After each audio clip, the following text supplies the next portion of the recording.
All right, guys, let's get going. It's summer, so be sure to stay hydrated and put on your sunscreen and bug spray. Are we there yet? Nah, but we can take a little break over there. And there we see a wild bird. This is boring. Let's keep going. I agree. It's way too hot out here. Why do we even do this? Yeah, this is super dumb. I knew we should have gone on another trail. Oh shoot, a pond! I'm gonna go for a dip. I don't care anymore. No, that water's gross. Nice. Bet.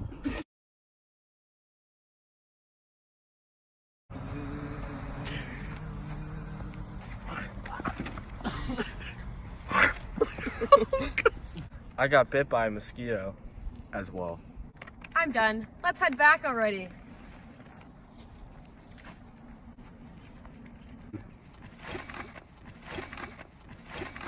I need to sit down. Okay, what's up? I don't know. I was feeling fine before we got going, but now I feel really feverish. Yeah. That's too bad. Drink some water. Oh! You good, bro? Hey, what about that mosquito that bit him? Did you feel sick before that?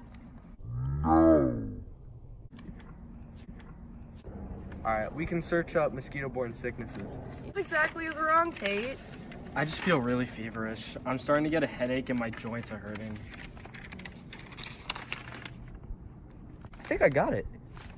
Sir? You've the West Nile virus. Oh yeah, because you know we're traversing the Nile in Egypt. Okay. This is pretty common in the US, man. But you said it was rare. Now it's common. It'd be like that. The disease itself is common across the entire US, but only 1 in 5 people contract feverish symptoms, at least according to the CDC. So, if that mosquito was the same one that bit me, I likely have the same disease, but I'm the 4 in 5 that doesn't contract anything. Wait! Isn't there a vaccine or something? If I remember correctly, no. And there's also no treatments.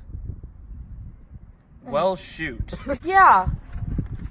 I'm reading here that there's a very slight chance that he might develop high fever, headache, neck stiffness, stupor, disorientation, coma, tremors, convulsions, muscle weakness, vision loss, numbness, paralysis. Or death. That's bad. We should get him back to the hospital. Wait, before we touch him, is he contagious?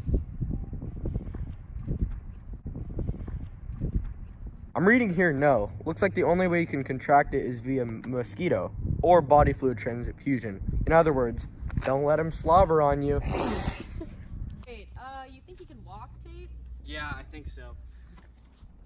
Oh. You alright there?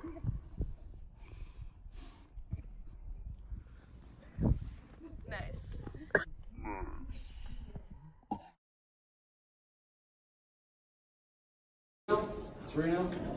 Sereno, you here? Hello, I'm Dr. Widener. Now, you guys are friends of Tate, I assume, so please describe what happened to him. Well, we were out hiking and then our friend Tate got bit by a mosquito. So, you guys think this is West Nile virus, yeah? I mean, yeah, it seems like that. Well, by looking at him in the hospital room, everything is pointing to that. Especially because he had been feeling no symptoms before that. So, what's happening to him? Well, while his blood tests are going, I'll tell you how this kind of works out. Like most other viruses, this virus had to get into him somehow. In this case, it was through a mosquito. It was a really weird mosquito. The virus, which then entered his nervous system, then started its natural reproduction process. It enters the cell by binding to a glycan. Some doctor. I just got reinstated. Come on. Or a kind of glucose, and then it makes its way to the nucleus in order to synthesize its RNA NS5. After it does this, unlike most other viruses, the rest of the virus is assembled along the endoplasmic reticulum and through the Golgi apparatus. After doing this, it matures into virus cells and looks for more cells to repeat the process. That did not make any sense. It can be simply explained like this. This is a cell, right? Pretend it's a cell. You have a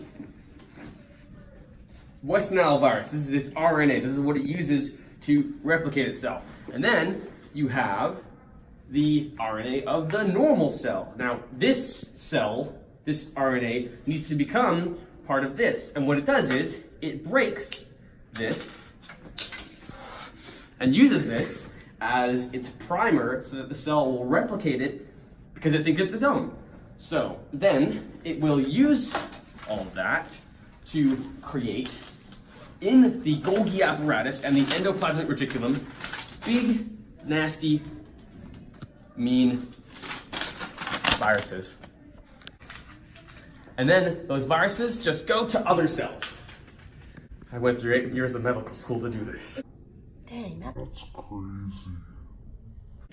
So, yeah, there's really nothing else we can do for him except for administer pain medication and monitor his symptoms. Yeah, the CDC told us everything. Curse the CDC. They steal my job. Wait, why is there no vaccine? Truthfully, it just hasn't been developed yet. So what can we do to prevent this in the future? Well, it is likely that the best way to prevent this is just to not get bitten by mosquitoes. It is almost certain that the mosquito you stumbled upon happened to hatch in the standing water you found. One of the first steps to preventing this is to not let standing water exist near, your houses and such. Also, because the disease is also found in birds, make sure you don't have a lot of dead birds lying around your house. Just a precaution. Awesome. But where did this even come from? A bit rough, but the disease was first identified in Uganda in the 30s. However, it started popping up in the United States in around the early 2000s. Since then, it is one of the more common viruses and affects every single state in the United States. So should we worry about it? Well, yes. But actually, no. While it does run the risk of severe sickness or death, these symptoms are very rare to happen. In its current state, it poses a relatively smaller threat than other major viruses of its kind. Our immune system fights it similarly to other pathogens. It identifies the foreign body, sends the cell-mediated response, where the white blood cells are stimulated to attack and such. And if that doesn't work, well, then there's the humoral response, which will finish the job, create antibodies to fight it off in the future. That's a bit of a relief. I hope it doesn't get any worse. Yeah, it hasn't significantly changed since its initial form. Just spread to more areas. Hopefully it stays in this state, does not get any worse. We've been sitting here long enough. Does he have the virus? What? Let's see, no, it has not. He actually got food poisoning from no junk. Who would have thought? Good work, gang. Another mystery solved.